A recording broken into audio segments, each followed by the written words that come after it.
తెలుగు, సంస్కృత భాషల్లో 2000కు పైగా అవధానాలు నిర్వహించి అందరి చేత శభాష్ అనిపించుకున్నారు.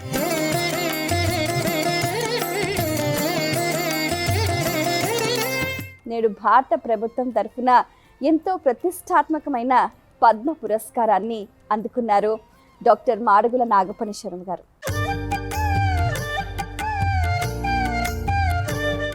ఈ అవధానం కేటగిరీలో మీకు పద్మ పురస్కారం లభించటం మీ స్పందన, మీ మాటల్లో.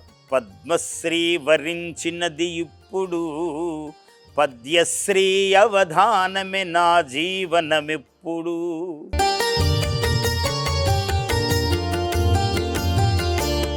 పివి నరసింహారావు గారు మహానుభావుడు, 14 భాషలలో విద్వాంసుడు. ఆయన అవధానాన్ని, అవధానిని అంత ప్రశంసిస్తూ 3 గంటలు కూర్చున్నారు సభలో మహానుభావుడు. రాయివిగాదు తమ్ముడు నువ్వు రాజు, మారితే ఈ దేశానికే రాజు అని పాడాను. చాలా అద్భుతమైన పాట, జనంలో చాలా ప్రసిద్ధి.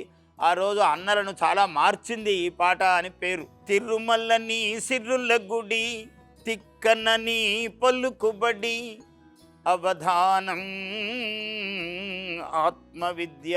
అవధానం అన్నది ఆత్మవిద్య, ఏకాగ్రత. అవధానం మానవ జీవితంలో ఆయా వృత్తుల యందు ఒక్కొక్కరికి ఏకాగ్రత ఉండడం అన్నది ఆ వ్యక్తికి ఆభరణం. బిగ్ అనగా దిగ్గన నిన్ను లేపి నిలుపు పెద్ద కదా, బిగ్గనగా నీ రంగములో నీవు పెద్ద అనెడు విద్య కదా.